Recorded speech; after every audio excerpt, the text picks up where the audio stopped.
ஏசப்பா நமக்கு கொடுக்குற கிருபை நம்ம தாழ்த்தணும்.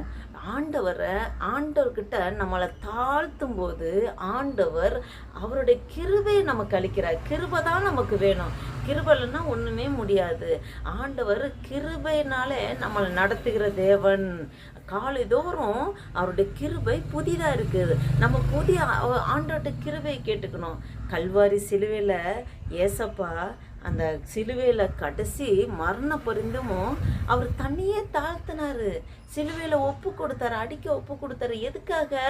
உங்களுக்காகவும் எனக்காக தான் ஆண்டவர் கல்வாரி சிலுவையில் தண்ணியே ஒப்பு கொடுத்தாரு, தண்ணியே தாழ்த்தினார், அர்ப்பணிச்சாரு. உங்கள் மீதும் என் மீது வைத்த அன்பின் நிமித்தம்தான் பரலோகத்திலிருந்து தேவாதி தேவன் ஏசப்பா அந்த பூமியில் மனுஷனாக பிறந்தாரு.